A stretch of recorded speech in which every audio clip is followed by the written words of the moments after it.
My name's Octopus, and today we are going to be joined by Alien Guy 123, and today we will be taking everyone who's watching through a complete detailed guide of Redstone.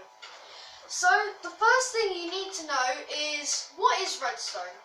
Well, Redstone is a wire type component where if you have an input such as this torch, Redstone wire can carry this input and turn it into an output. We'll be getting onto things like this later on, but first I'm going to show you a few things, a few different inputs. So we've got stone buttons, wooden buttons, levers.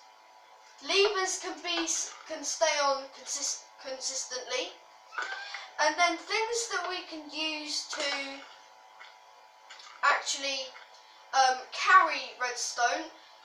Signals. Of course you've got the redstone dust, you've also got the redstone repeater, but if we place down a lever or a button here, as you can see, the repeater isn't lighting up. That's because technically this is a block in itself, and you can't have redstone going through two blocks. So what you'd need to do is something a little like this, where you've got an input, something to carry the input, and then you've got the repeater that can also carry the input.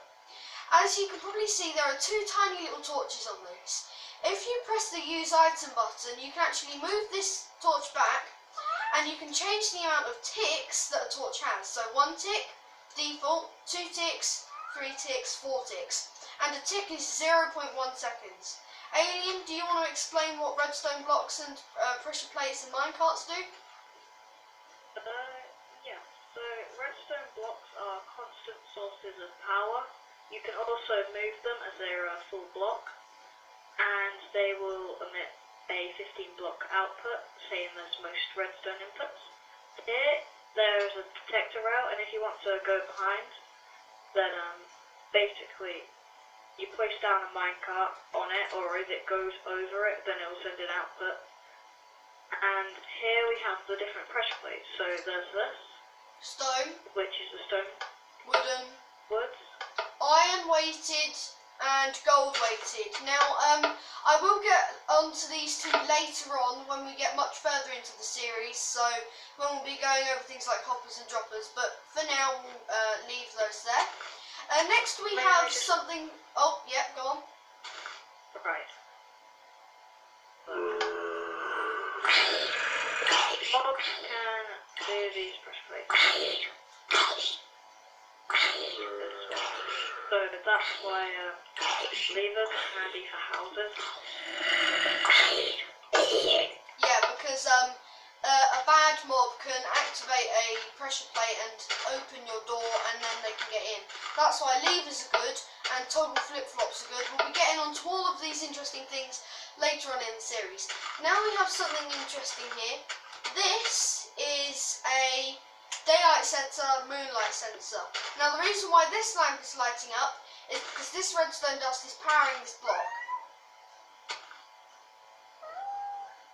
So if we take a look at this, what you can actually do with this is quite interesting. So when it's set to daylight, you have used redstone and inverted this torch because it's being toggled through the block, and that's not making it bright up. If we change that to a moonlight sensor using the use item button, it sends a decently strong signal, and then it stops here, which means this torch can be on, which lights up all of these redstone dust and torches.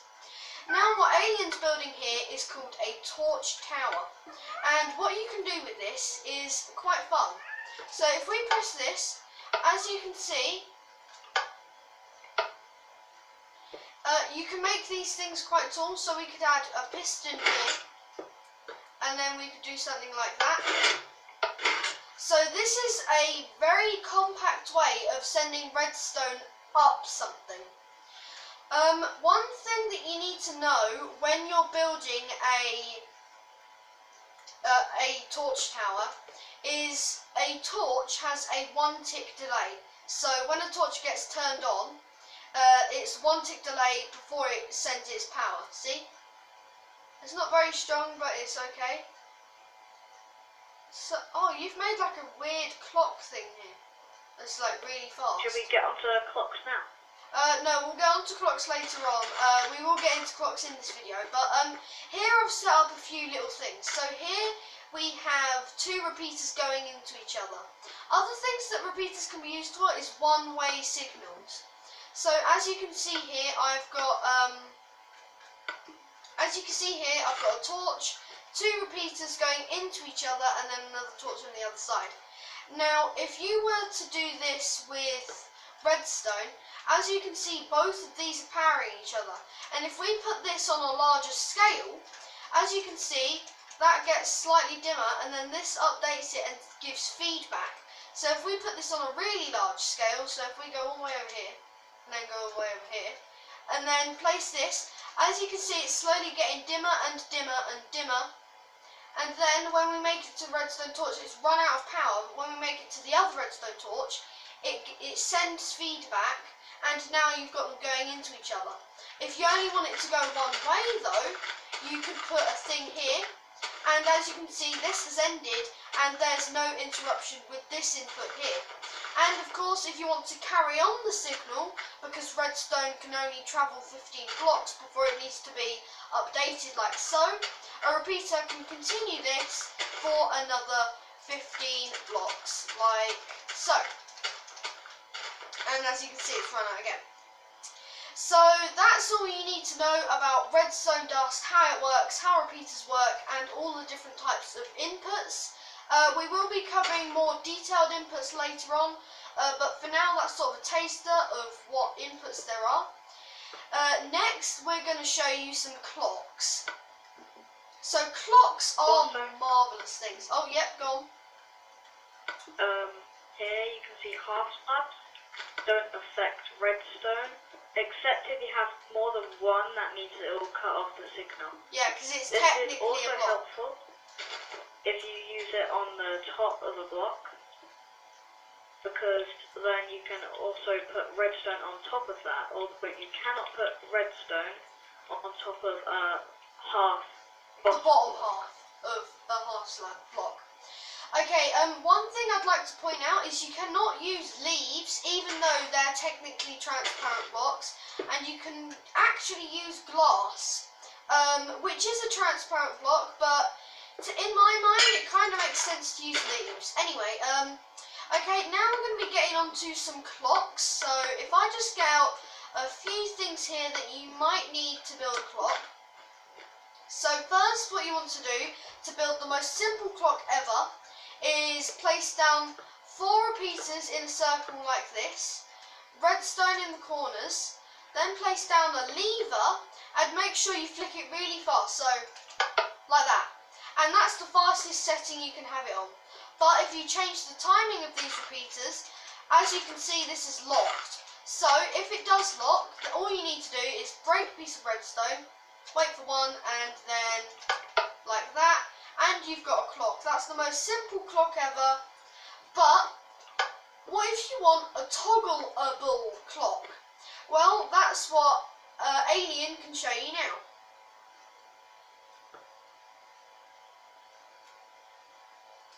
Make sure this is on 2 ticks as well if you're going to build this one, because if it's on 1 tick, it burns out, as you can see.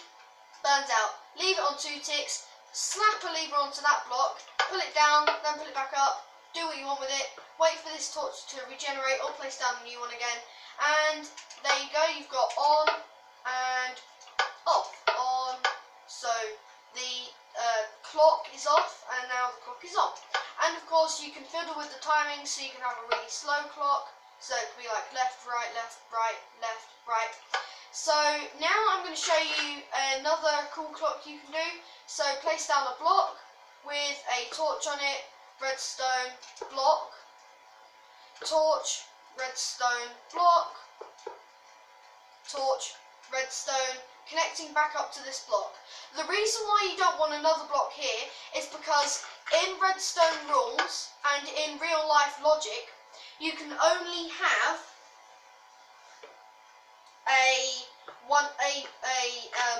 an odd amount of numbers. If you have an even amount of numbers, if you have an even amount of torches in this case, then it results in something looking a little bit like this.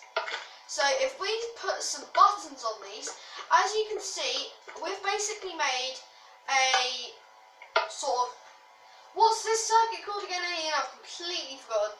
It's basically a switcher. Press this button and then nothing happens. But press this button, something happens, and then nothing happens again. So that's kind of like a monostable. Again, we'll be getting into these much later on in the series. Be sure to keep updated with yourself. Be updated on the channel. Click the bell. So that's another type of clock you can do. Alien's showing you another clock here. This is what happens if you have 4. If you have 4, you cannot connect it because this is off. So what you need to do is break that and then just put a block on top like this, and there you go. So now these are flashing because this is a very fast clock. So if you want to see it properly, yeah, so that's very strange and very fast, too fast for my liking. So we're just going to turn Should on. we show them either piston clocks or comparator? I think we should show them comparator clocks. So what you want to do is get out a couple of things. So you'll need a comparator, an input and a block. So place down a block, then place down a lever on it, then place a comparator. Oh, and you also need redstone. And then connect this up to redstone, turn the lever on, and as you can see, this has gone into a locked state. Hit this baby into subtract mode, and as you can see, this is now flashing. Now, hang on, before you do anything, I'd just like to point out something. Place down a repeater here and it stays on. That's just a buggy thing. Place a repeater there, stays on. If you just carry it out for a few blocks, then it starts to flash very fast, and then you can do annoying things like this. Also, do this. Yeah, but this is This more just fun. makes it more easy.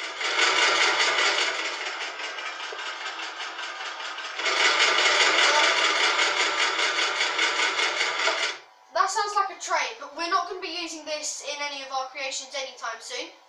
The next thing I'd like to show off, if we just start building out that way, is another type of piston circuit. So what you want to do, sticky piston, redstone block, miss a gap. Sorry guys, miss a gap,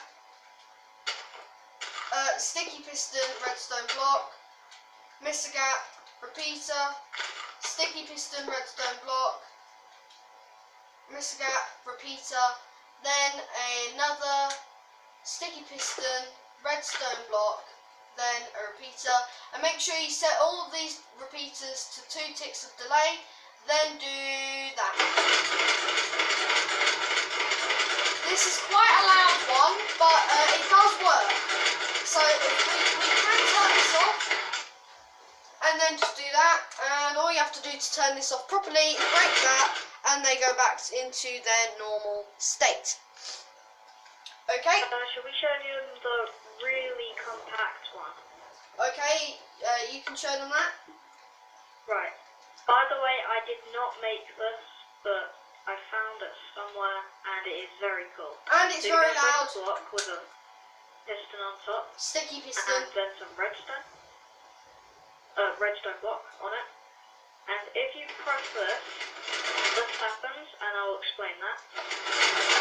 Basically, this redstone here, when it's powered, it will power this block, the wooden block, and then because that block's powered, it means that it powers the block on top, which is the piston in this case, which extends it. But when it's extended, it's not connected because there's a gap here, which means that it has to pull back, and it goes forward, back, forward, back, forward, back. So it's basically going into a loop.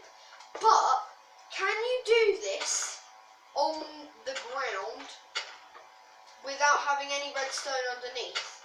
So first, you actually need a redstone block, like so. Then you need to connect up this. In theory, this should work. Right. But if you just go like this, Oh yes! and then we need a lever. Oh, There we go. too loud. Too loud. Way too loud. Right, I think that's everything that we need to cover in today's video. These are most of the most basic circuits you can get in Redstone. So we've covered power sources, we've covered inputs and outputs, we've covered torch towers and clocks, and a little bit of pistons and sticky pistons. In the next episode, we'll be going over in more detail pistons and sticky pistons, and after that, stay tuned for more Redstone lessons with me and Alien Guy. Thank you for watching, and we'll both see you later. Bye! Bye.